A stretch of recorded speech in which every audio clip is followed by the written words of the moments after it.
The first rule of surviving Riverside was simple: don't be seen. Weston Marlowe had mastered that rule by the time he was 14.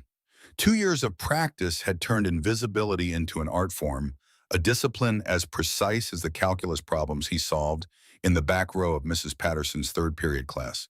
He knew which hallways to avoid during passing period. He knew which lunch tables belonged to which territories. He knew that the safest place in any room was the corner nearest the exit, and that the second safest place was anywhere that drew no attention at all. Joe's Diner was his territory. The corner booth by the emergency exit, the one with the cracked vinyl seat that had been leaking yellow foam since 2019. The one nobody else wanted because the air conditioning vent above it rattled like a dying engine. That booth was his. Every afternoon, Monday through Friday, Weston Marlowe would walk 3 blocks from Riverside High carrying his backpack and his $2.47 in exact change, and he would order the smallest basket of fries on the menu and a water cup he'd quietly fill with Sprite when old Joe Benedetti wasn't watching from behind the counter. He'd make those fries last an hour, sometimes 90 minutes. He'd spread his textbooks across the sticky laminate table and do homework by the warm amber glow of the neon open sign, and he'd pretend just for a little while that he had somewhere better to be. He didn't. Home was a 2-bedroom apartment on Clover Street that smelled like mentholated cough drops and old newspapers. Home was Nana Evelyn, 71 years old, her hands gnarled with arthritis, her laugh still sharp and bright as a coin, her cough getting worse with every passing month in a way that nobody talked about, because talking about it meant doing something about it, and doing something about it cost money. Home was the stack of bills on the kitchen counter that never got shorter, just reshuffled. Home was the heating unit that cut out every December, and the reconnection fee that took 3 weeks of Wes's dishwashing money to cover. Joe's Diner was better. The girl appeared on the second Tuesday of October. She materialized in the doorway like something that had wandered in from a different story, entirely in all dark hair that caught the light like polished mahogany, and sharp cheekbones, and an expression that radiated a single message in every direction: don't speak to me, don't look at me, don't even think about it. Her name, according to the attendance sheet in AP Calculus, was Claire Ashford. She'd transferred 3 weeks ago and dropped into advanced math like she'd always belonged there, scoring a perfect 40 on the first quiz without appearing to study. She ate lunch alone, which was strange because girls who looked like her didn't eat lunch alone. They held court. They accumulated followers the way planets accumulated moons. But this girl, Claire, she sat with her back to the wall and her eyes on her book and her earbuds in, and the message was the same as the one she wore when she walked into Joe's Diner on that second Tuesday of October. Don't. She took the booth by the window, the one that left her backlit, invisible to anyone passing on Route 9, the one that nobody with any survival instinct would choose. Weston noticed that, filed it away. He watched her order a Cobb salad she barely touched and open a calculus textbook she definitely didn't need help with. He watched her chew her bottom lip when she was concentrating. He watched the sadness that lived behind her eyes, the kind that was too old for 16 and too familiar. It was the same sadness that lived behind his own eyes when he caught his reflection in Joe's grimy bathroom mirror. The sadness of someone carrying weight that wasn't distributed evenly, that had settled in specific places and left marks. He didn't speak to her. That wasn't how he operated, but he noticed. By the third week of October, Claire Ashford had become the fixed point around which Weston Marlowe organized his afternoons. Not because he was watching her, he told himself that repeatedly, but because she was there, and she was interesting in the way that sad things are interesting, in the way that you can't quite look away from a fire because you understand somewhere underneath the watching that fire is the honest thing in a world full of performance. He was thinking about speaking to her on the afternoon of October 22nd, turning over possible opening lines, the way you turn over stones to see what lives underneath, when the gray sedan appeared. He clocked it at 4:47 p.m. It cruised past Joe's front window at 5 miles below the speed limit, a beat-up Chevy Malibu, older model with tinted windows that were illegal in Texas and a distinctive dent in the rear quarter panel on the driver's side, like someone had introduced it to a concrete pillar at moderate speed. Nothing special, nothing worth a second look, except it came back. 4:52, same car, same slow crawl, same tinted windows catching the late afternoon sun. Weston's stomach tightened. That old instinct woke up the one honed by 3 years of walking home through neighborhoods where every shadow in a doorway might be trouble, where the part of the brain designed for survival ran constant background calculations. Is this wrong? Is this wrong? Is this wrong? Something was wrong. The car came back a third time at 4:58. This time it slowed to a near stop directly in front of Claire's booth. Directly in front of Claire, who was bent over her textbook, dark hair falling across her face like a curtain, completely absorbed, completely unaware. Weston put down his fries. Around him, Joe's was his usual controlled chaos. A group of sophomore girls were taking photos of their drinks. Two freshman boys were waging some kind of battle with ketchup packets. Joe Benedetti was arguing with his supplier on the phone in the back. Normal, safe. The specific texture of a Tuesday that intended to be unremarkable. The sedan's passenger window rolled down. Weston heard it, that mechanical whir cutting through the restaurant noise like a frequency his ears had been calibrated to receive. He was standing before he'd made a decision to stand. His chair scraped backward. A few heads turned, attention skating over him and moving on. Background noise. Nobody important. The barrel came through the window like a pronouncement. It wasn't a handgun. It was something longer, darker, something that absorbed the afternoon light rather than reflecting it. Weston's brain supplied the identification from a news report he had read months ago: AR pattern rifle, semi-automatic, the kind of weapon designed for the specific purpose of putting a lot of metal through a lot of air in very little time. The barrel swung toward Claire's booth like a compass, finding north. The distance was 12 feet. Weston Marlowe ran. He'd never been on any football field. He'd never had the size or the money for organized athletics. But his legs were long, and his mind had already done the math. 12 feet, maybe 2 seconds time, he did not have to spend on doubt. His worn sneakers found purchase on Joe's grease-slicked linoleum. His shoulder dropped. His arms extended. 12 became 9. 9 became 6. 6 became 3. Claire looked up. Her eyes were gray. He'd noticed that before, cataloged it, alongside the sadness and the sharp cheekbones and the way she chewed her bottom lip. But he hadn't truly seen them until that moment, gray like the sky before a storm rolls in, impossibly large, full of an expression he would spend months afterward trying to find the right word for. Confusion, recognition. And underneath both of those, something older and darker, she knew exactly what was happening. 3 feet became 0. His shoulder caught her in the chest. His arms wrapped around her waist. His momentum carried them both backward, the chair clattering, her calculus textbook spinning off the table, her papers scattering like thrown cards. They crashed to the floor in a tangle of limbs, in pure terrified physics. And as they fell, every nerve in Weston's body was occupied with a single command: put yourself between her and the window. Be the wall. Be the thing that stops what's coming. The world turned into sound. Glass didn't break, it disintegrated every pane of the front window, becoming 1,000 spinning crystals catching the light as they flew. The wood paneling that had stood since 1987 came apart in splinters. Vinyl booth seats erupted in puffs of yellow foam. The smell hit all at once: gunpowder and fryer grease, and the copper tang that Weston's brain identified as fear before he understood it was blood. His blood. The first bullet caught him below the left shoulder blade.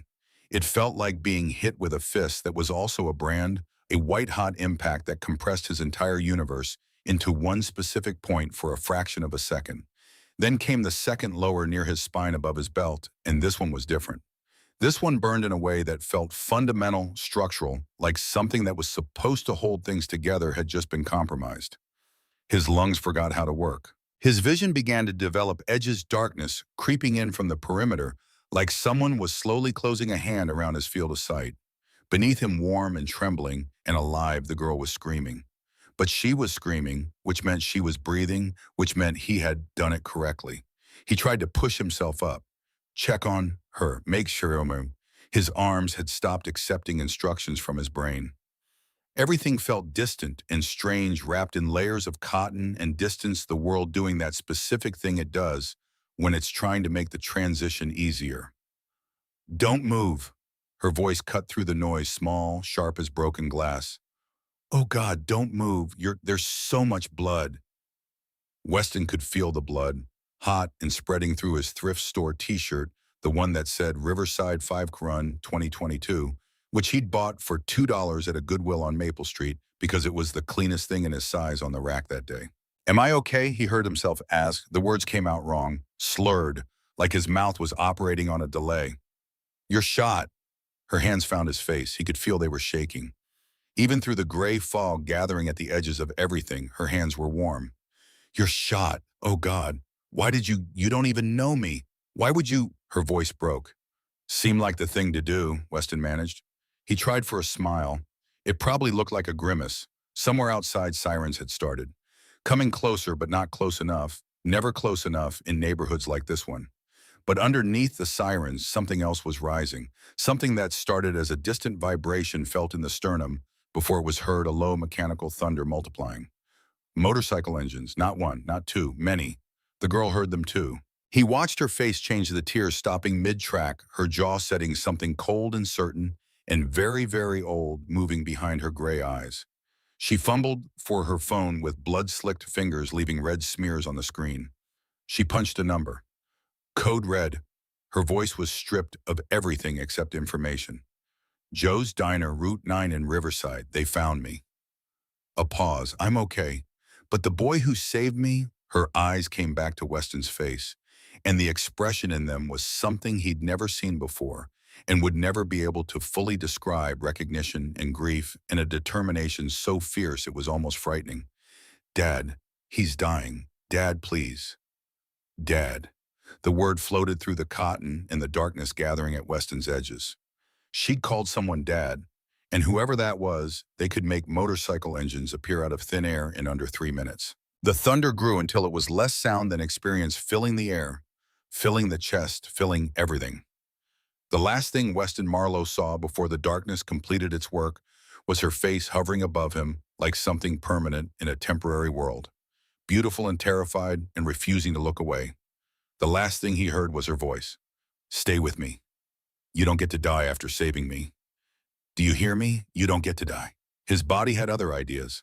The darkness rushed in like a tide, and Weston Marlowe, 16 years old scholarship student, invisible boy, drowned in it. What he couldn't know as the lights went out was that the girl holding his hand with both of her own was not Claire Ashford. Her name was Riley Hargrove. She was the only child of Dalton Hargrove, who rode under the name Havoc and served as vice president of the Iron Reapers Motorcycle Club, which controlled 3 counties and commanded the kind of loyalty that made men bleed and kept its promises in iron. What he couldn't know was that the Iron Reapers always paid their debts, and they had just incurred the largest debt in the history of the club. The beeping was the first thing, steady, rhythmic. The specific annoyance of a sound that carries no information except continuation. You are still alive. You are still alive. You are still alive, punctuated by the smell of disinfectant and the particular quality of light that exists only in hospitals where everything is illuminated with the efficiency of a place that has no time for shadows. Weston opened his eyes. White ceiling, fluorescent tubes, an IV line in his left arm connected to a bag of something clear. A monitor beside the bed making that relentless sound. And in the chair beside the bed, a chair that seemed genuinely insufficient for its occupant, a man who looked like he'd been assembled from spare parts left over from something much larger. 6'5" maybe. 250. Shaved head covered in Nordic geometric tattoos that extended down a neck as thick as most people's thighs. He wore jeans and boots and a leather vest, a cut some part of Weston's brain supplied, covered in patches and pins, and on the back of it, in Gothic script, Iron Reapers MC. The man was reading a paperback novel with a submarine on the cover. He turned a page with a finger the size of a small banana. Easy kid.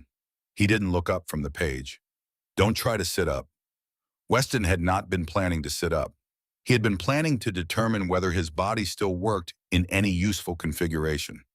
The answer based on preliminary data was partially and painfully and with significant caveats.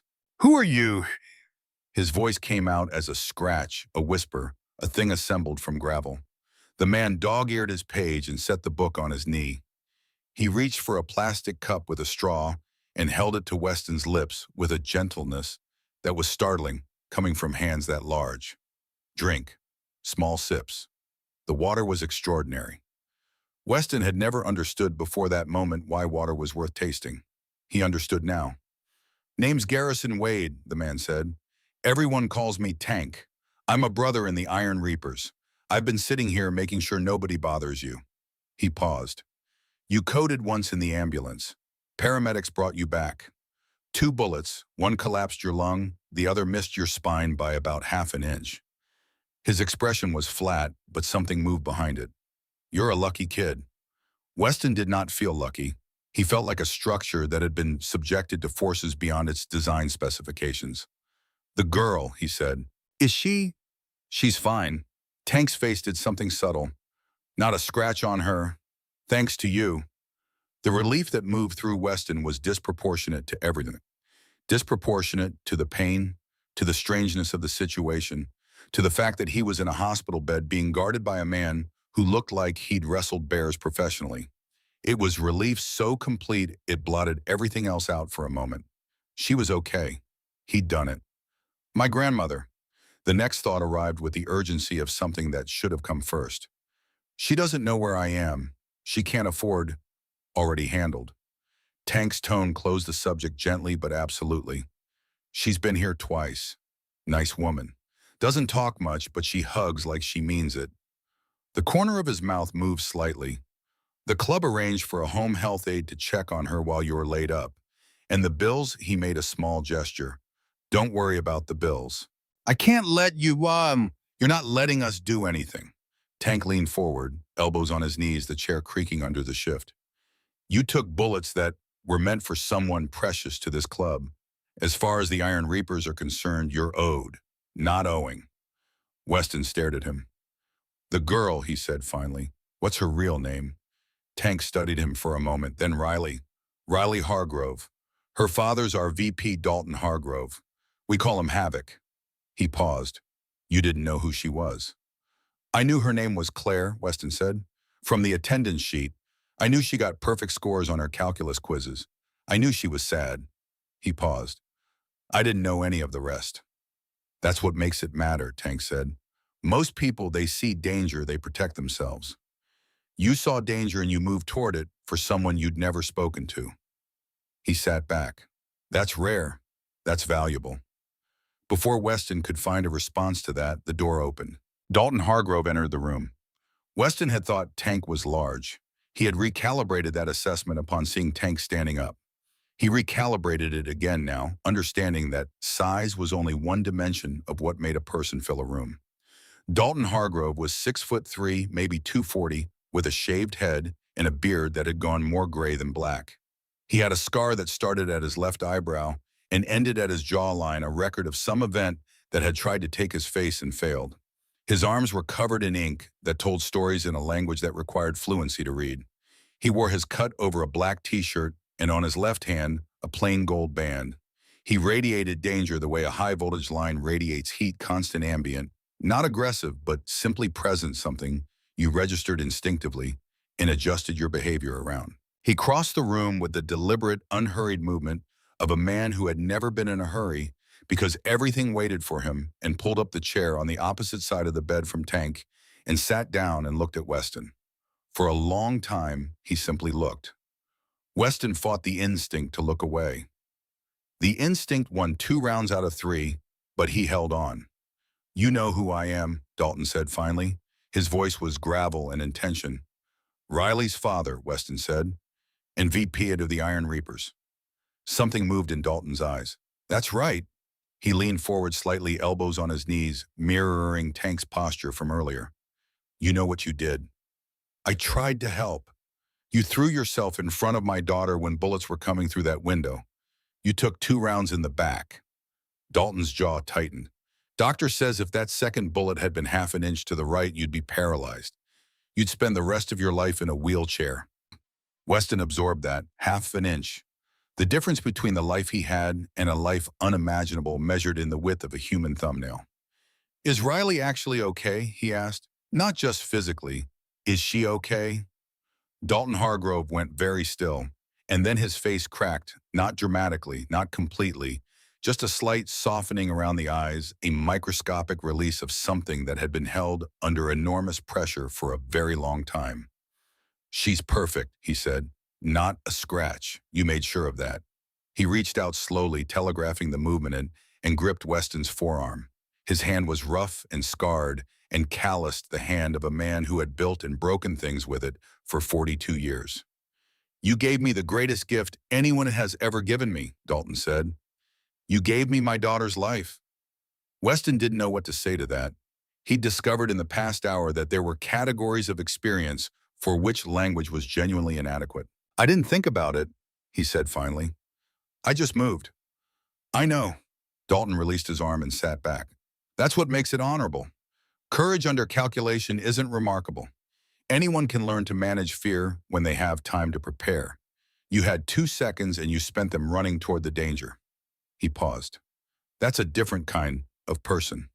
He stood, and Weston noticed for the first time what he'd missed while Dalton was sitting. Through the window in the door, men in cuts were arranged in the hallway. Not many, 4, 5, standing with the specific stillness of people who were not relaxing, but waiting. "I have a question," Dalton said, "and I need you to be honest." "Okay. The car, the shooters. Tell me everything you remember." Weston closed his eyes, pulled up the memory with the careful deliberation of someone retrieving something from a place where things break easily. "Gray Chevy Malibu," he said. "Older model, I'd guess mid-2000s. Distinct dent in the rear quarter panel on the driver's side, deep one oval-shaped, tinted windows, illegal tint. It came past 3 times before it stopped. The driver wore a black baseball cap, face in shadow. The shooter was in the passenger seat. I didn't see their face, just the arm and the weapon. AR platform rifle. I could be wrong about the specific model, but the barrel length and the magazine were consistent with what I've seen in news footage." He opened his eyes. Dalton was watching him with an expression that had changed while he wasn't looking. "How old are you?" Dalton asked. 16. "And you noticed all that?" "I grew up paying attention," Weston said simply. "It kept me alive." Dalton held his gaze for another long moment. Then he turned to Tank. "Send that to Phantom. Tell him traffic cam's 5-block radius. That dent is going to show up." Tank was already reaching for his phone. Dalton turned back to Weston. "You need anything, food, books, something better than hospital television." "I'm okay." "You're a 16-year-old kid with 2 bullet holes in his back.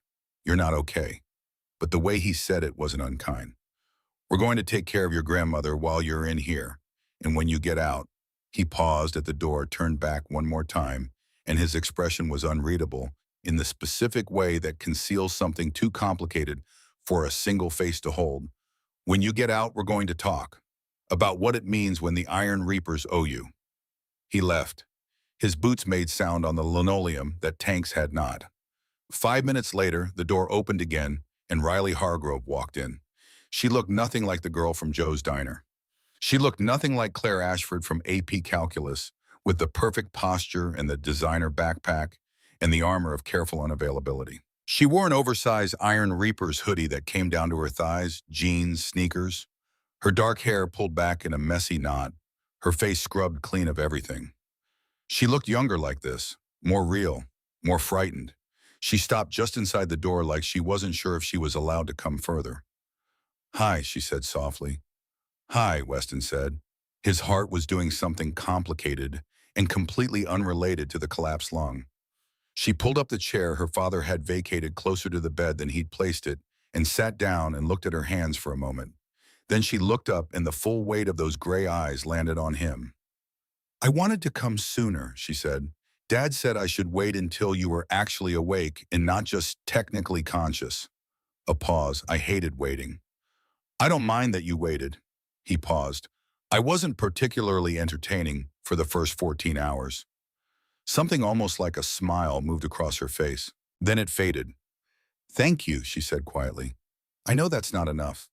I know there's nothing that's enough. But you don't have to." "Yes, I do." Her voice was steady in the way that things are steady when they're working very hard to remain that way. "You saved my life. You don't know me. You had no reason you could have gotten down. You could have run. You could have done anything except what you did, and you would have been completely justified. And instead She stopped, drew a breath. "Why?" The truth came out before he could think better of it. "I wanted to know you," Weston said. "I mean, not in a strange way. For 3 weeks, you've been coming to Joe's diner and you've been sitting there alone and you've looked like the saddest person in the room, and I recognized it. That specific kind of sad. He looked at the ceiling for a moment. I thought maybe we could be friends. Riley was quiet for so long that he began to regret the honesty. Then you wanted to be my friend, so you took 2 bullets for me. The bullets weren't really part of the original plan. A sound escaped her, part laugh, part sob, wet and slightly broken and completely real. She pressed her hand to her mouth. When she took it away, there were tears tracking down her face, but her eyes were bright with something other than grief. You're stuck with me now, she said. You understand that, right? You can't take bullets for someone and then just go back to being strangers. That's not how this works. I'm okay with that, Weston said. Good. She reached out and took his hand, the one without the IV, and her fingers threaded through his like it was something they had always done. Because you don't get a vote anymore. Outside the window, the Texas sky was doing its October thing, the sun setting earlier than felt right, painting everything in shades of copper and rust. The monitor beeped its steady rhythm. In the hallway, the Iron Reapers stood their quiet watch. And Weston Marlowe, who had spent 2 years perfecting the art of invisibility, held the hand of a girl whose name he'd learned 20 minutes ago, and felt for the first time since he could remember completely irrevocably seen. He didn't know yet what that would cost him. They discharged Weston Marlowe on a cool Thursday morning 11 days after the shooting, and the discharge should have been quiet. Sign the papers, collect the prescriptions, go home, heal. That was how it worked for ordinary people. Tank pulled up to the hospital entrance at 7 a.m. Not in a truck, on a Harley Road King that announced itself 2 blocks away. Behind him, Coal River's Phantom on a street glide. Behind Phantom, 3 more Iron Reapers in formation, their cuts catching the early light, their faces set in the particular expression of men who had decided something and were now executing it. The nurse who wheeled Weston to the entrance looked at the wall of chrome and leather and made a sound that wasn't quite a word. Tank dismounted, crossed the sidewalk, looked at Weston the way someone looks at a structure they built and are checking for load-bearing integrity. How are you feeling, kid? Like I got shot twice, Weston said, but better. That's the spirit. Tank looked at the nurse. We've got him from here. Thank you for taking care of him. The nurse blushed and retreated. Tank helped Weston stand, one massive arm offering support that didn't feel like charity, just engineering. Phantom materialized with a helmet. You ever ride before? Does a bicycle count? Not even slightly. Phantom grinned. It changed his face completely briefly. Don't worry. Tank drives like someone's grandmother. Tank said nothing, which was its own kind of confirmation. Weston climbed on behind Tank, every movement sending dull aches through his healing. Back, the bullet wound site still tender in a way that would persist, the doctor had said, for months.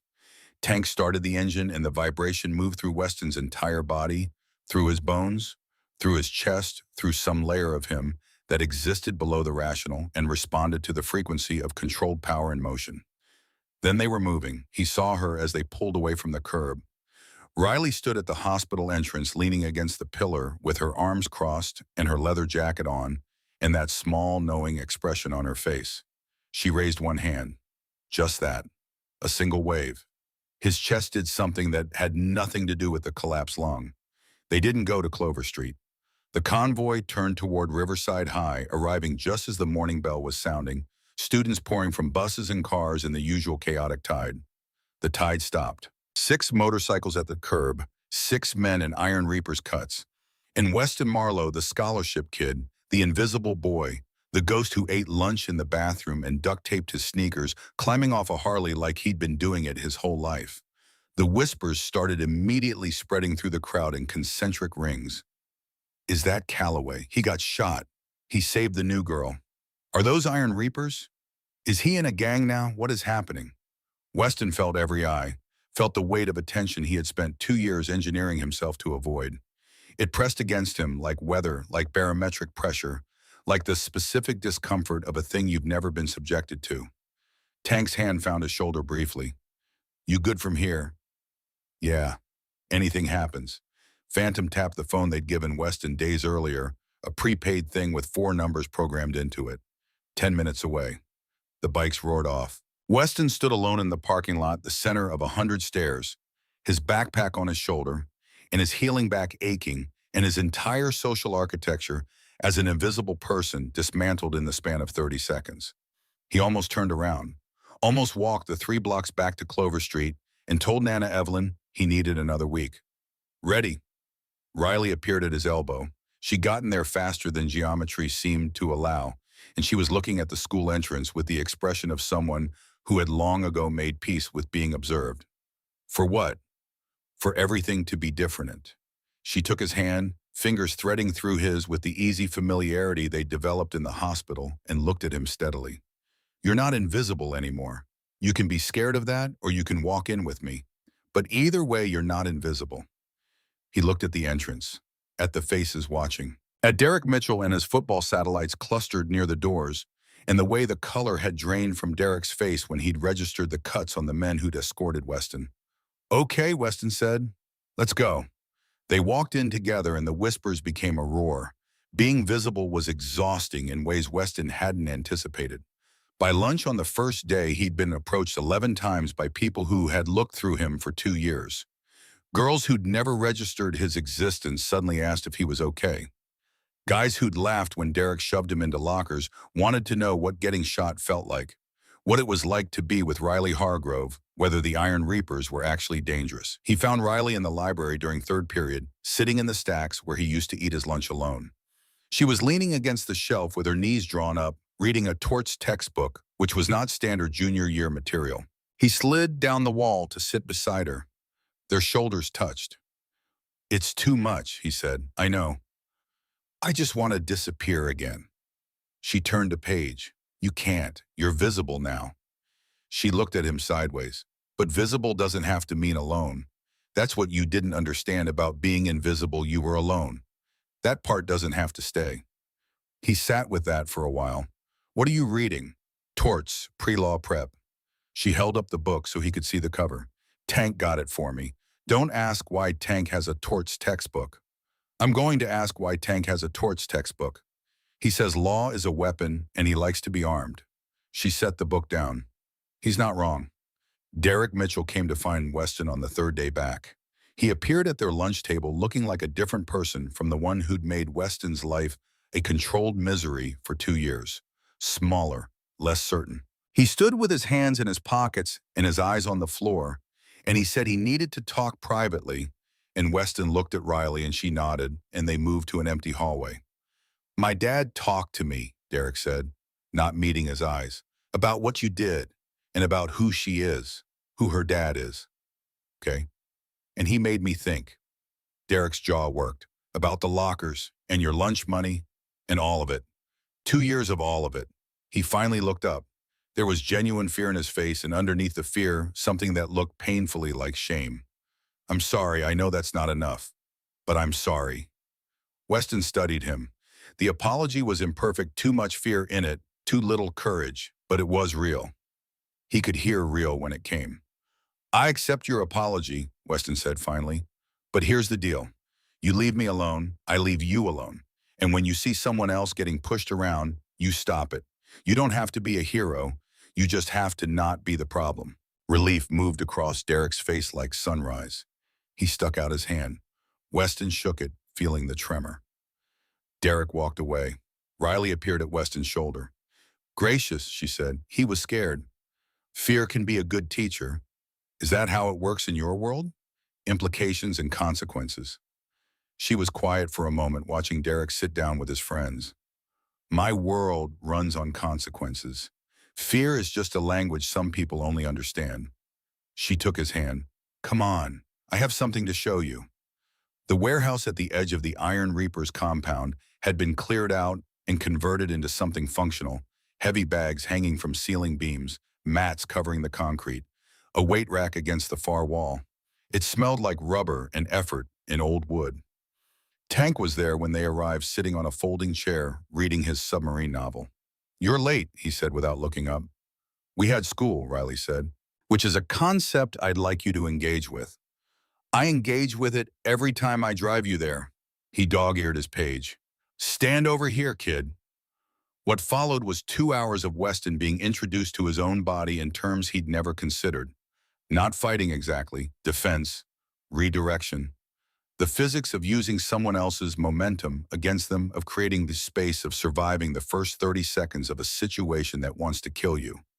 Riley taught. Tank corrected. Weston absorbed. He was terrible at first.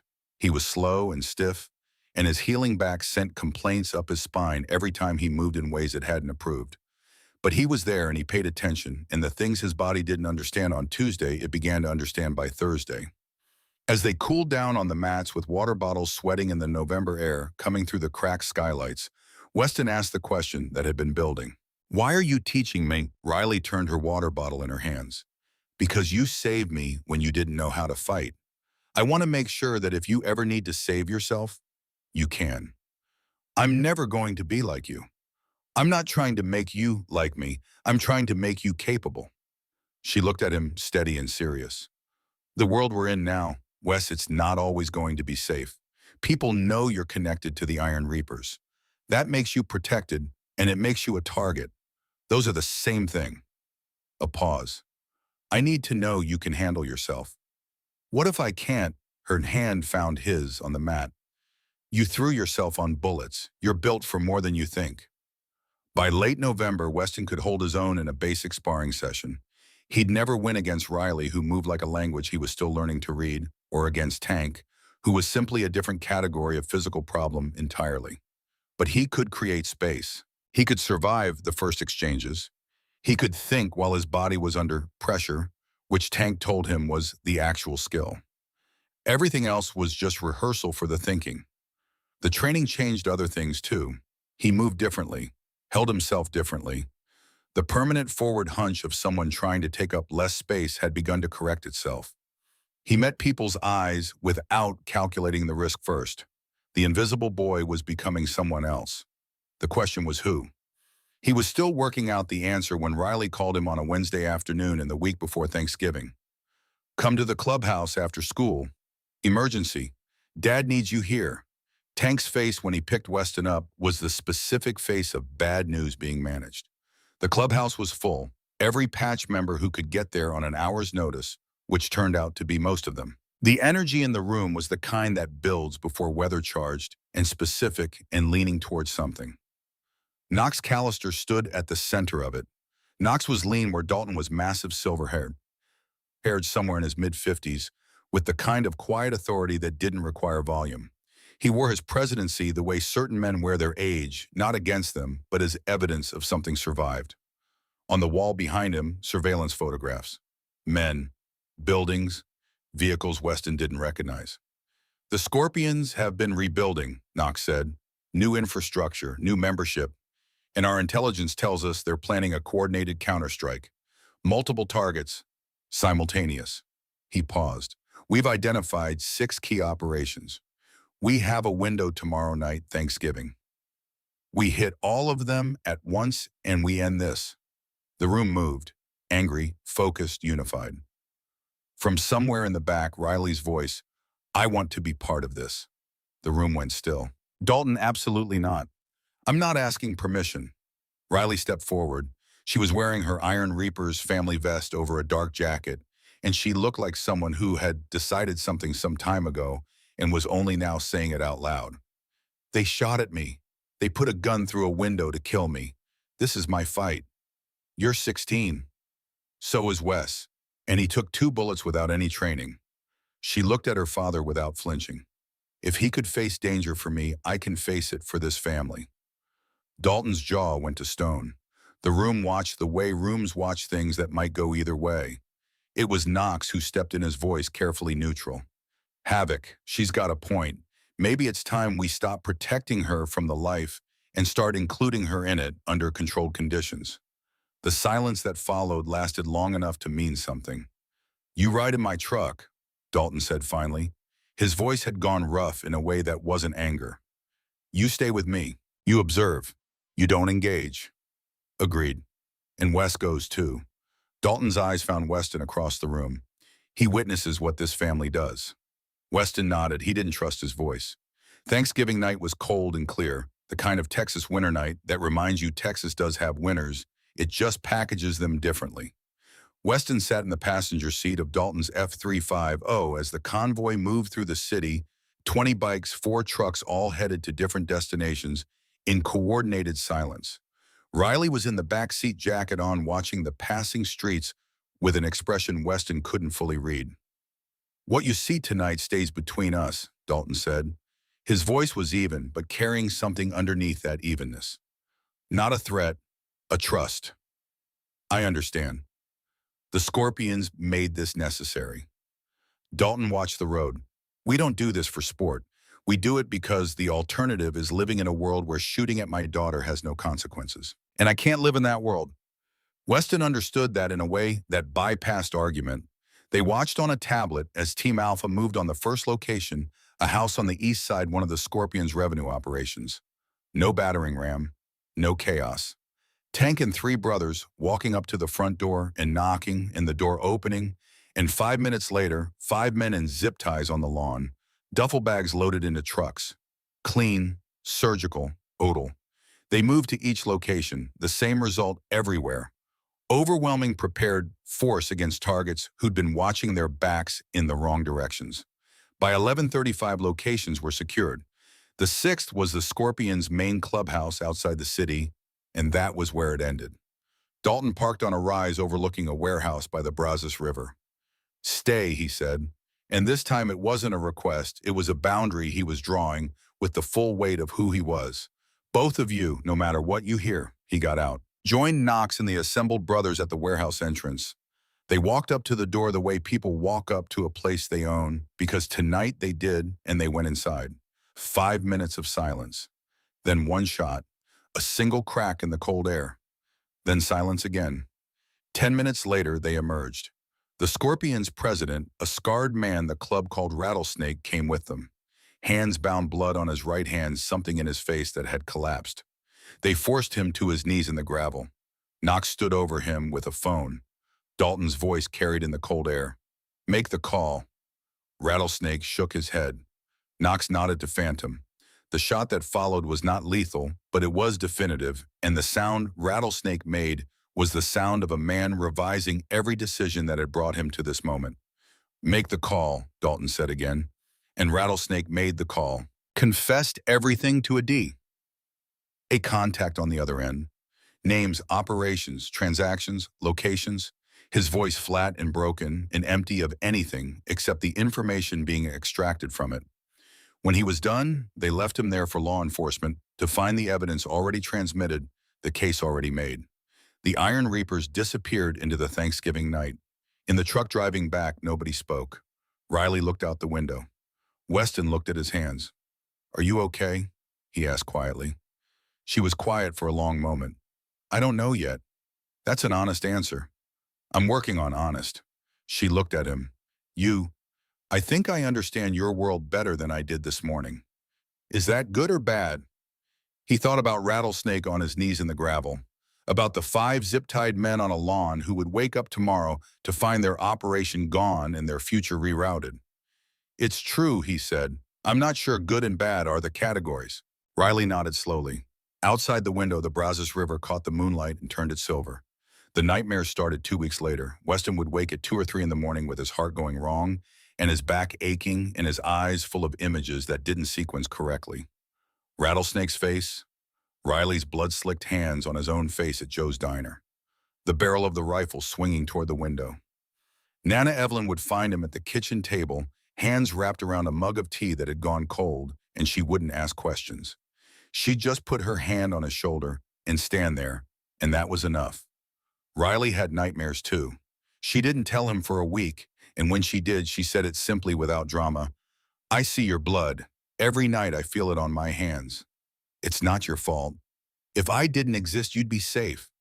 If you didn't exist, and I'd still be invisible," he said. "I was never happy being invisible. I just didn't know what the alternative was." But the nightmares were doing something else too. Riley was pulling back, answering texts more slowly, finding reasons to leave early. The warmth of those hospital days was being replaced by something measured and careful. He let it go on for 3 weeks before he said something. It was an early December evening, cold and overcast, and she came to Clover Street looking like she'd decided something on the walk over. He knew before she sat down. "We need to talk," she said. "About us." "Okay. I can't do this." She couldn't meet his eyes. "Be with you, not like this." "Why?" She was quiet for a moment. "Because you almost died because of me. Because you're having nightmares because of me. Because everyone I love gets hurt, and I'm tired of being the reason people get hurt." She finally looked at him. Her eyes were wet, which he knew she hated. "You deserve normal. A normal life. A normal girlfriend. Someone who doesn't come with a body count." "Riley, I'm serious, Wes. I'm poison." He stood up, crossed to where she was sitting and crouched in front of her so they were eye to eye, and he took her hands and he waited until she met his gaze. "I fell for you before the shooting," he said. "Not because of it. Before it. At Joe's Diner when you were just the sad girl with the calculus textbook and the Cobb salad you never finished. I fell for that. Not for whatever this is." He squeezed her hands. "You don't get to make that decision for me. You're 16 and traumatized. So are you, and you're still here making choices, figuring things out. You don't get to decide that I'm too damaged to know what I want." He held her eyes. "I want you, even if it's hard, even if it's scary. I choose this." She was crying now quietly, which she hated, and he didn't look away from it. "You're impossible," she said finally. "So are you. That's why it works." And she kissed him then, salt and desperation, and something underneath that was neither of those things, something more fundamental and less dramatic. Something that felt like deciding. When they broke apart, she pressed her forehead against his. "I don't deserve you," she said. "You don't have to deserve me. You just have to be you." He pulled back far enough to look at her. "That's enough. That's always been enough." It was a Saturday night 2 weeks later when Riley heard the voices behind the garage. She'd been restless, the specific 2 a.m. restlessness that follows bad dreams, and she'd come down to the clubhouse compound to walk the perimeter, which was something Dalton had taught her to do when her mind wouldn't settle. Movement, purpose, fresh air. The basics. The voices came from behind the equipment garage on the south side of the compound. 2 of them. Quiet, but not quiet enough. She stopped walking. "Next week, after the Christmas run. That's when we move. Knox won't suspect. Knox suspects everyone. Not his own blood." She recognized the second voice. Marcus Callister. Everyone called him Blade. Knox's son. 23 years old, had been prospecting for 8 months, earned a reputation for reliability and a smile that took up a lot of room. She'd known him since she was 12. She took out her phone and pressed record. They talked for 11 minutes.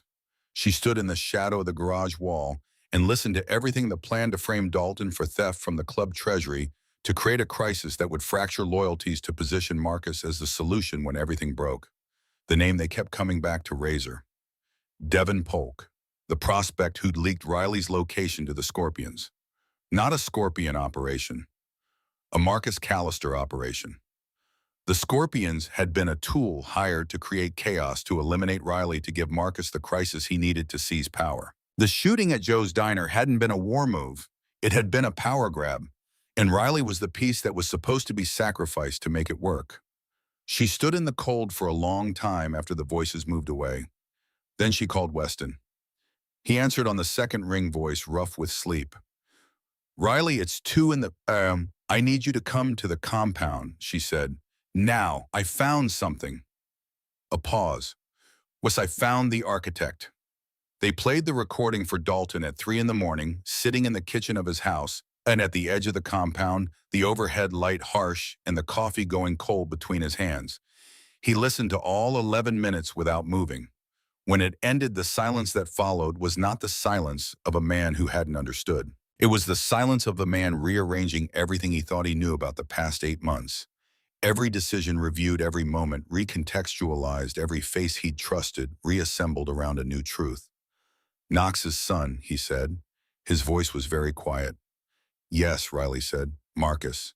He set down his coffee cup with careful precision. "He's been here 8 months. He's at every church meeting. He knows our schedules. He knows our operations." A long pause. "He knew yours." He designed the leak to Razor, Riley said. Razor was just the delivery mechanism. The Scorpions were hired. The whole thing, the shooting at Joe's, the war with the Scorpions, it was all Marcus building toward one thing. A crisis big enough to fracture the leadership. Frame you, position himself as the solution. Dalton looked at Weston.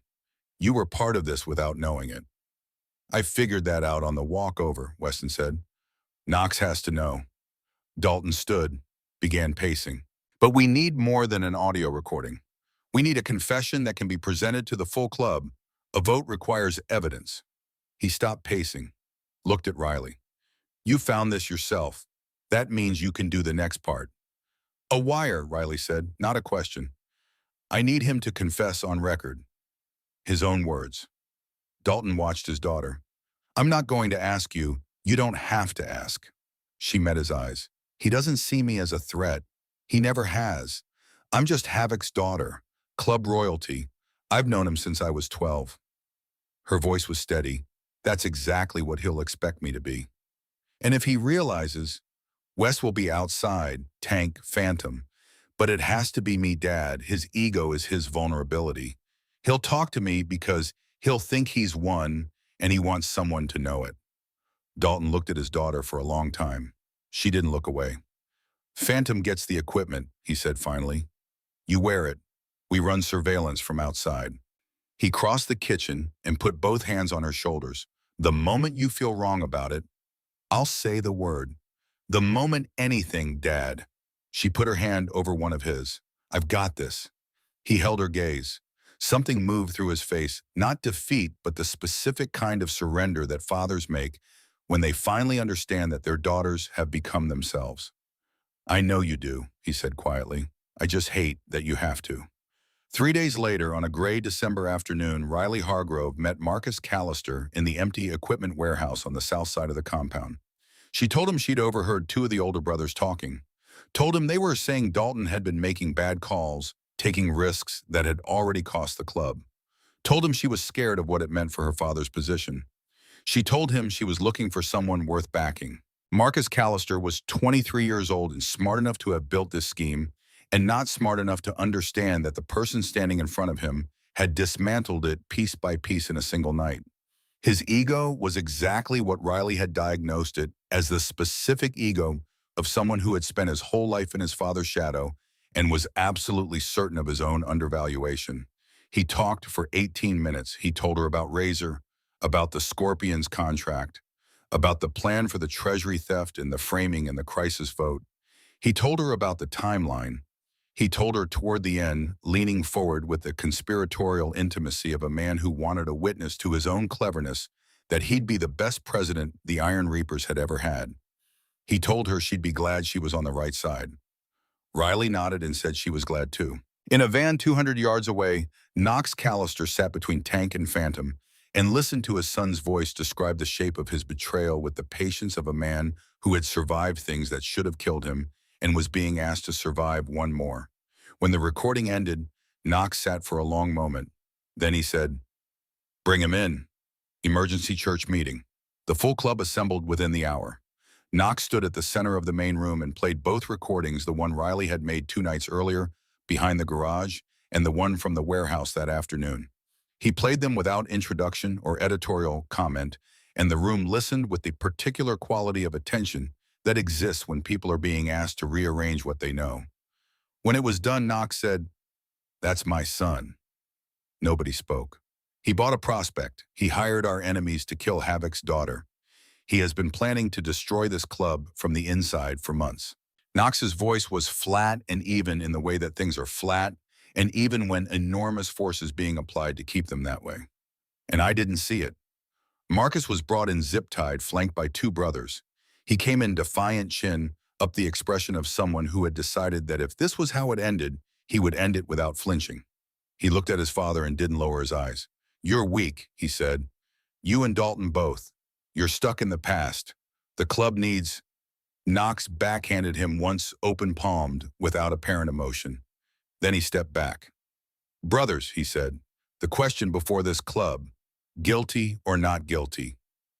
30 voices answered. Guilty, guilty, guilty.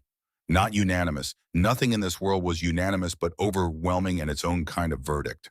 The punishment was what it was delivered in the old way, in the tradition that preceded law and would outlast it. Marcus Callister was stripped of his prospect patch and driven to the county line. Knox stood outside and watched the vehicle go. He didn't watch it all the way out of sight.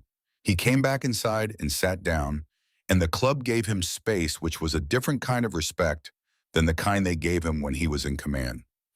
It was the respect of men who understood what this had cost and didn't insult it by pretending otherwise.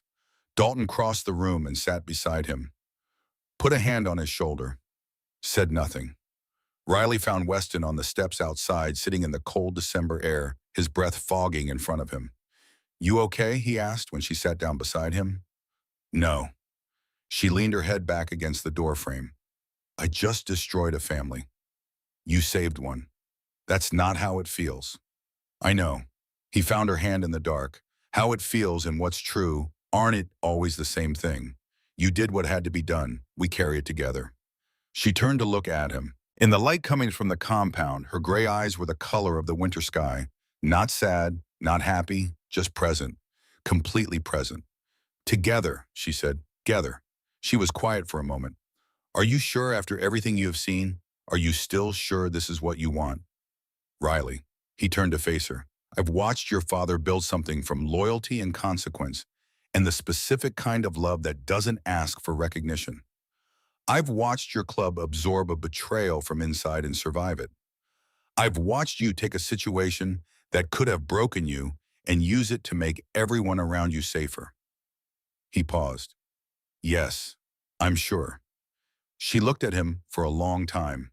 Then she kissed him, not desperate, not sad, just certain, the kiss of someone who has stopped arguing with a decision they have already made. When they broke apart, she said, "I don't know why you're like this." "Years of practice," he said. She laughed, and it was real and warm, and completely lacking in performance, and it was the best sound he'd heard since the monitors had beeped him back to life in the hospital 11 weeks ago. 2 weeks passed. The nightmare settled into something more manageable, the kind you learn to live alongside rather than fight. Weston spent his Saturday afternoons in Tank's garage learning to coax an old shovelhead engine back to life with patience and the right tools.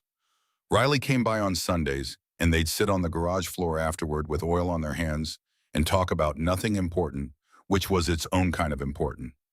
Then came the afternoon in late February that changed the shape of everything again. They were leaving Riverside High after a brutal calculus exam, walking across the parking lot toward Weston's Sportster, the 883. He and Tank had rebuilt together over 3 weekends in November, the engine now smooth and the chrome polished to a sheen that felt slightly ridiculous for a used bike. Riley was laughing about something Weston had said when she stopped dead, her body going rigid the way it did when the part of her brain that had been trained for danger registered something wrong. "Gray sedan," she said quietly. 3 o'clock. Weston's eyes moved without turning his head. A beat-up Nissan Altima with tinted windows was circling the far end of the parking lot. Too slowly, with the specific quality of attention that meant the driver was not lost, was not looking for a parking space, was watching something. The scars on Weston's back began to ache the way they always did when the weather changed, or when his body was trying to tell him something. "Could be nothing," he said. "It's not nothing." Her voice had gone flat and focused. "Get ready to move." The sedan suddenly accelerated tires, leaving a dark line on the asphalt, and it came straight for them with the directness of something that had been circling for a while and was done circling. Riley's hand went to her waist, where she carried a compact .38, which Dalton had insisted on after the first shooting, and which she wore with the easy unself-consciousness of someone who had grown up understanding that some things were tools. Weston was already moving, pulling her behind the nearest truck, using it as cover, the way Tank had drilled into him. Find the barrier. Use the barrier, think from behind the barrier.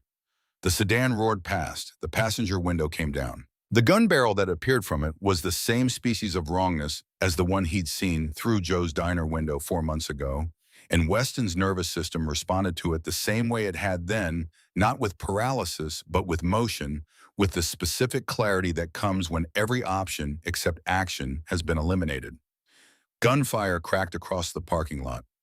Students screamed, the sound of people running, of doors, of chaos assembling itself from ordinary afternoon. Weston pulled out his phone as he moved along the row of parked cars, putting steel between himself and the shooter. He hit Tank's number on speed dial. Riverside High, shots fired. Riley's here. He dropped the phone and kept moving.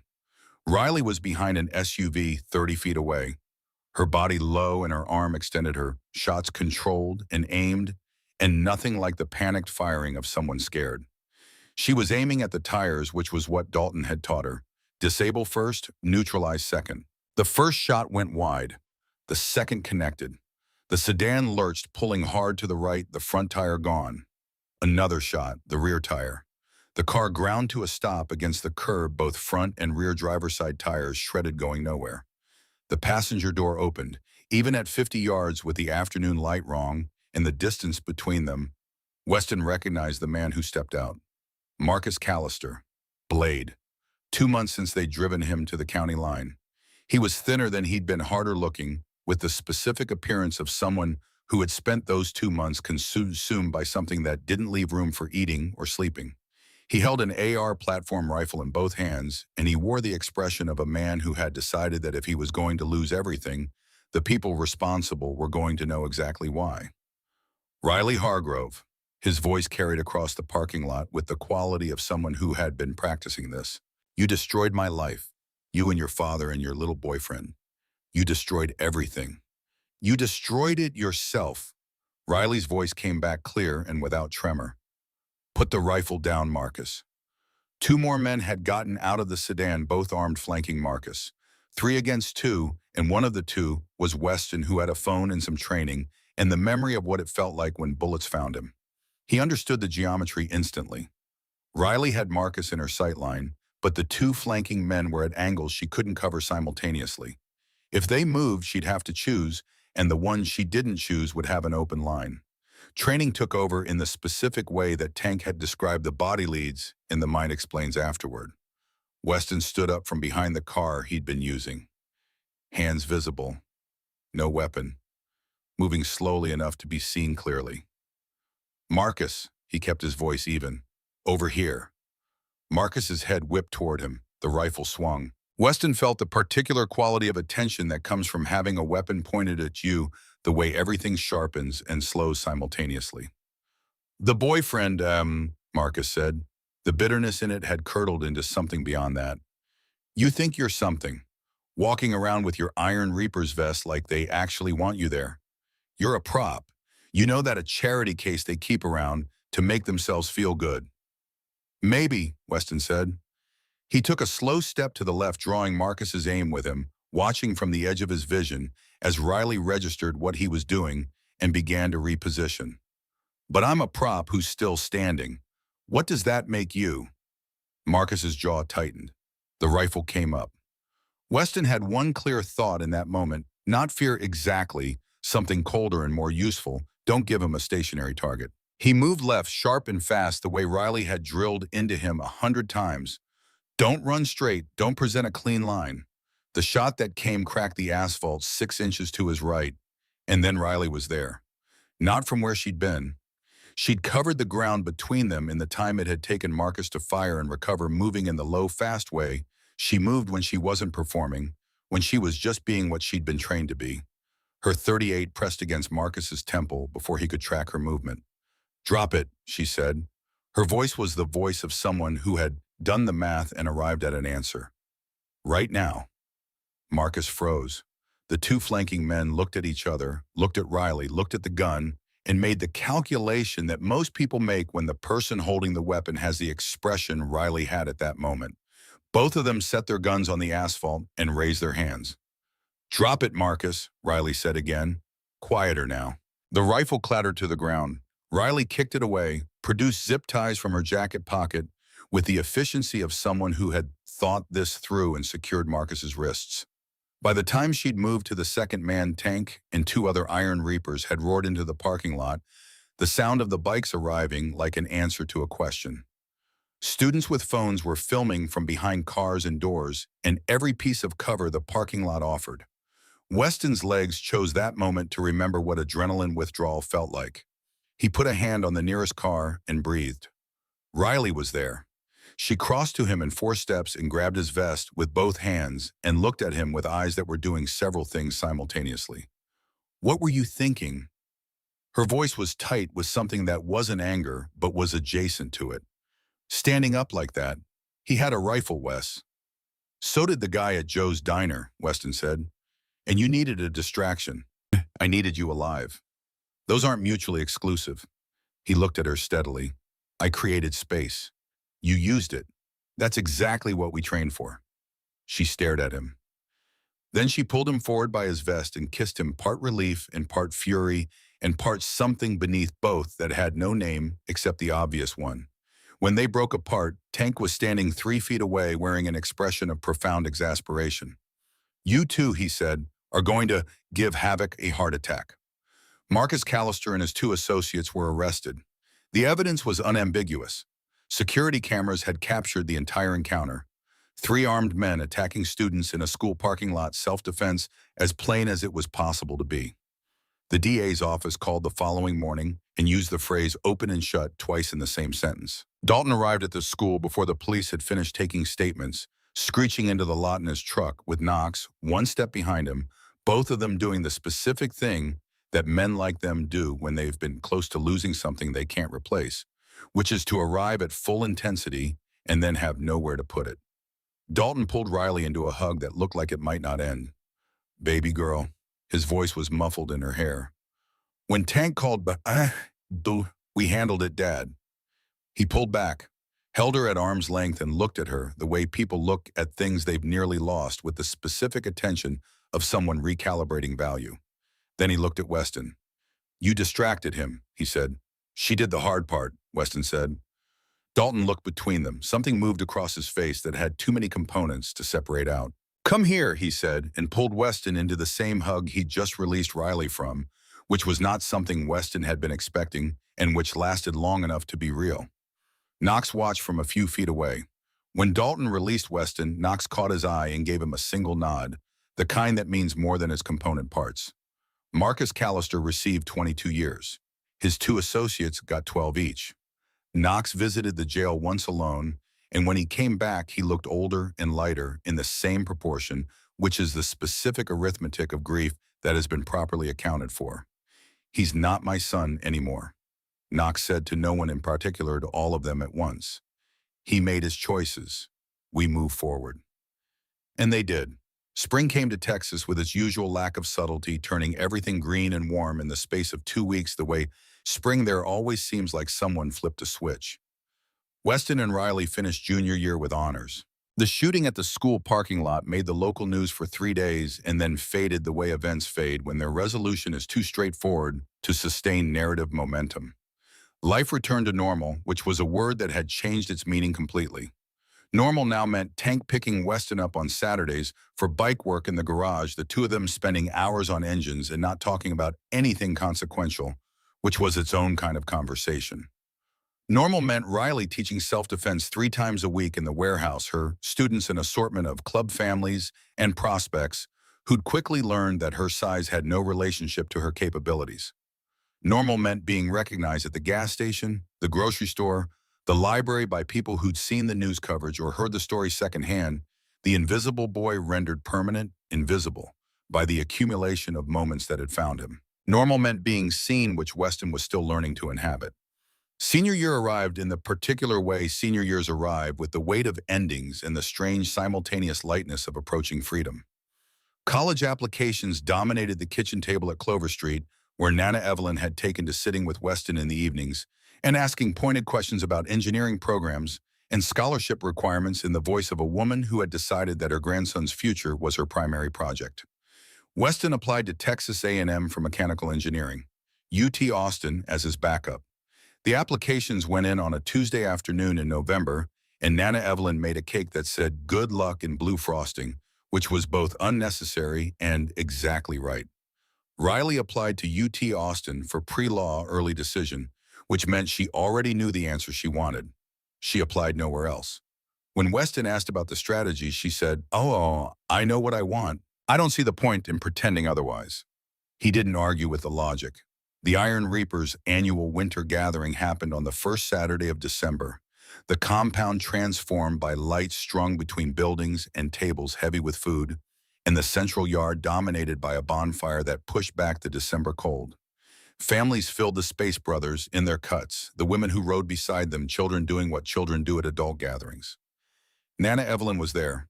She'd been adopted into the periphery of this world so quietly and completely that nobody had marked the moment it happened.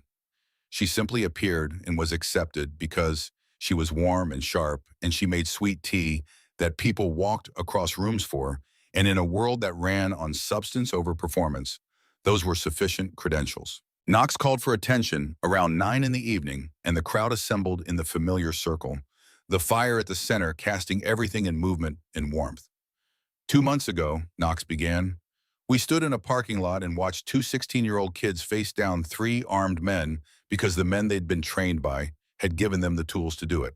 Before that, we sat in a church meeting and listened to evidence that one of those same kids had assembled alone in the middle of the night that saved this club from a war with itself. He paused. Before that, we stood in a hospital room and looked at a boy who'd taken 2 bullets for a girl whose name he didn't know because it was the right thing to do and he didn't have time to think about it. The fire crackled. The crowd was quiet with the specific quality of attention that genuine respect produces. Knox looked at Weston first. Weston Marlowe, you came into our lives through the worst kind of door, and you walked through it anyway, and you've been walking forward ever since. You've trained with us, worked with us, been honest with us when honesty required something. He produced a leather vest from behind him, carefully made the stitching precise. This marks you as Iron Reaper's family, not club, family. He held Weston's eyes. Those are different things, and both of them are permanent. Weston took the vest. It was heavier than he'd expected. Knox turned to Riley. Riley Hargrove. His voice shifted into something more weighted, more careful. You were supposed to be the one we protected. Instead, you became the one who protected us. He let that sit for a moment. You found the traitor we missed. You wore a wire in a warehouse to get a confession from someone you'd known half your life. You stood in a school parking lot with a gun and 3 armed men, and you made the right decision under pressure that would have broken most adults. He reached into his cut. The vote was 18-14. I'm not going to pretend that was comfortable, but the vote passed. He produced a second vest, this one different. After you graduate college, after 4 years of building a life outside these walls, the prospect door opens for you. You earn your patch the same way every brother here earned his. No shortcuts, no exceptions. You start at 0 and you prove it. He held it out. But the door is open, and you would be the first woman to walk through it in the history of this club. The room held its breath in the specific way that rooms do at historical moments. Riley took the vest. She held it in both hands and looked at it for a moment at the stitching and the patches and the weight of what it meant. When she looked up, her father was watching her from across the fire with an expression that had stripped itself down to what was true. I accept, she said. Her voice was clear and carrying and steady, and I'll earn every inch of it. The room erupted, the sound of it, uneven and alive, some voices louder than others, some faces working through emotions that didn't have easy names, but the total of it unmistakable. This was real, this was witnessed, this was now part of the record. Knox turned to Weston. The same offer stands for you. After college, the prospect door opens. Weston looked at the vest in his hands. He looked at Riley and hers. He looked at Tank, who was watching him from across the fire with an expression of complete attentiveness waiting. He looked at Knox. Thank you, he said, for the offer, for calling me family, for everything you've done for me and for my grandmother. He paused. But I'm not going to prospect. The silence was specific and not unfriendly. I'm going to Texas A&M for engineering.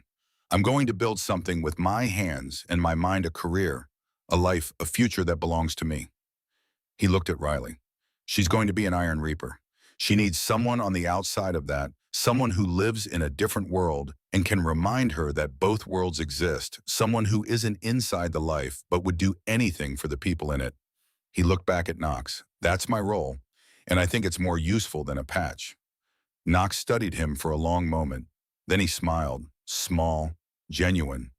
The smile of a man who has just recognized something he wasn't expecting. That, he said quietly, Takes more wisdom than most people twice your age have managed. He extended his hand. Welcome to the family, Weston Marlowe, both of you. Tank materialized from somewhere and pulled Weston into a hug that rearranged his spine.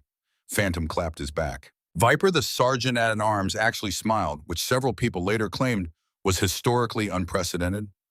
Riley found him when the embrace ended. She stood in front of him in her new vest over her jacket, tears tracking quietly down her face that she wasn't bothering to stop, and she put both hands on his chest and looked at him. Different path, he said. Same destination, she finished.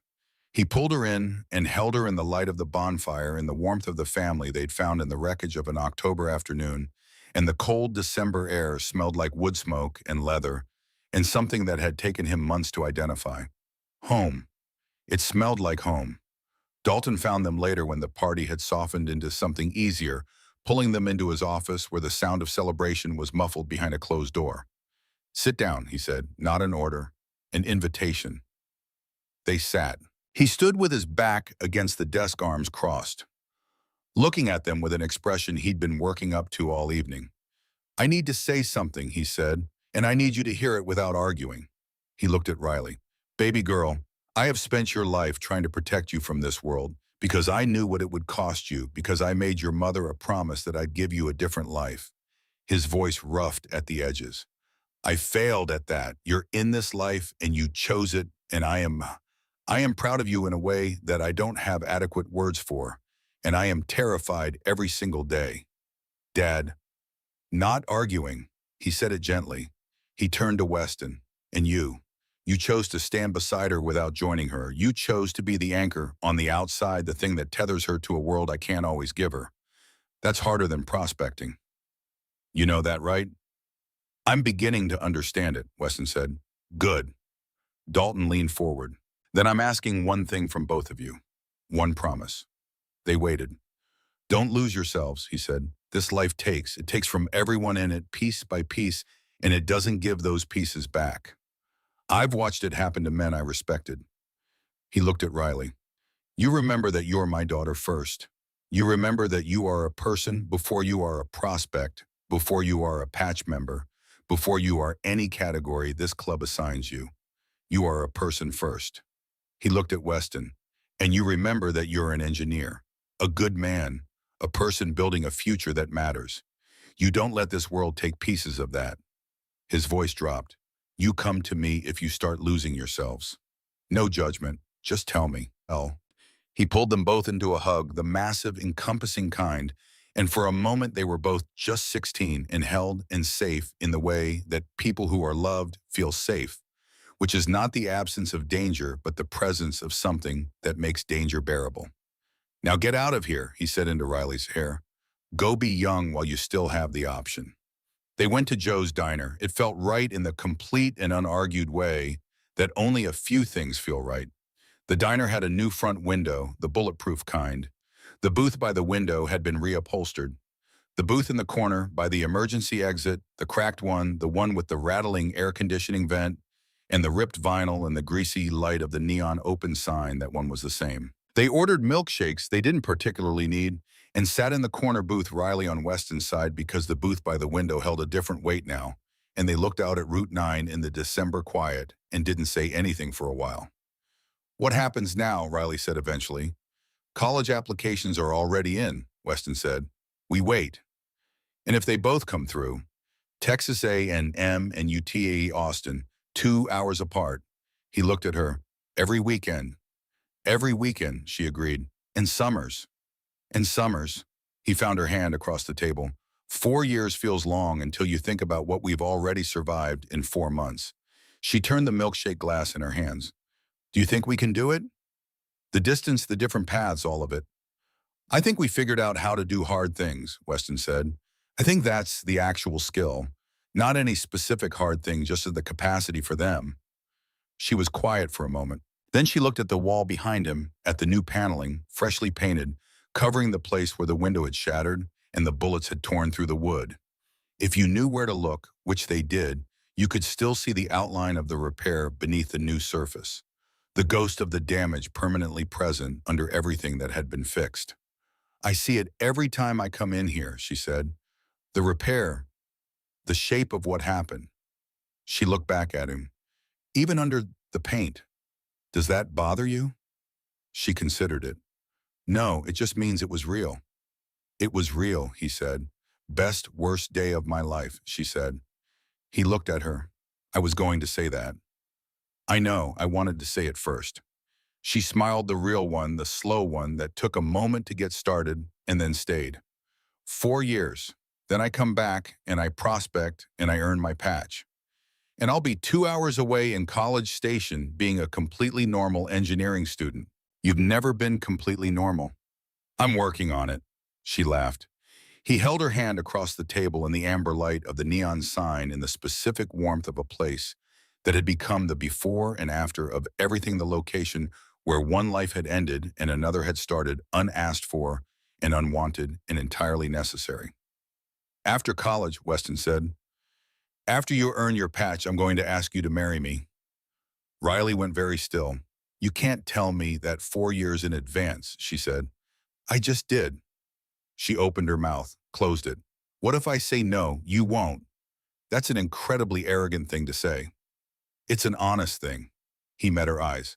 What if you said yes right now? She held his gaze across the table for a long moment in the diner where it had all started, in the light that hadn't changed, surrounded by the smell of fries and fryer grease and the particular quality of a place that holds its history in its walls. Ask me properly, she said finally, when the time comes, on one knee with a ring somewhere that deserves the moment. I want the whole thing. You'll get the whole thing, he said. I promise. She turned her hand over under his and laced her fingers through his the way she had in the hospital on the day she'd walked into his room looking smaller and more real than he'd expected, and said hi in a voice that was trying to be casual and wasn't. They left Joe's diner around midnight. Weston's Sportster was at the curb, the engine cold, the chrome catching the light from the diner sign. Riley had a club bike tonight, smaller and quicker, dark blue. They started the engines together, and the sound of it was its own kind of language. Two machines and two people on a December night in a Texas city that held in its streets, in intersections, in specific geography, the entire map of who they'd become. They took the long way home, past Riverside High where the parking lot was empty and quiet and held in the asphalt near the south entrance, the faint marks of tires in the specific geography of an afternoon that had tried to end things and hadn't. Past the Iron Reaper's compound where the lights were still on and Tank's truck was still in the lot because Tank kept later hours than anyone, and nobody had ever figured out why. Past Clover Street where Nana Evelyn's window glowed warm and yellow against the December dark, where she'd be awake because she kept late hours too, waiting without making a thing of it in the way that people who love you wait. They ended up at the overlook above the city, which was where they always ended up when the world needed perspective. The city spread below in its permanent, indifferent beauty, the lights of downtown and the curve of the river, and the grid of streets that had held without knowing it the entire architecture of a story that had started with a boy who wanted to be invisible and a girl who was trying too hard to be exactly that. They sat on the bikes in the cold and watched it. 1 year from now, Riley said, we'll be halfway through freshman year. 2 years from now, we'll know if we can actually do this. 3 years from now, I'll be deep in law school prerequisites, and you'll be doing things with structural equations that I'll pretend to understand. 4 years from now.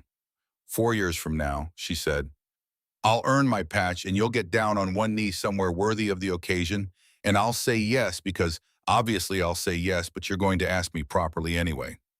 You just admitted you'd say yes. I admitted nothing. She looked at him sideways, and the city lights caught her gray eyes and turned them silver. I'm a pre-law student. I know how to parse language.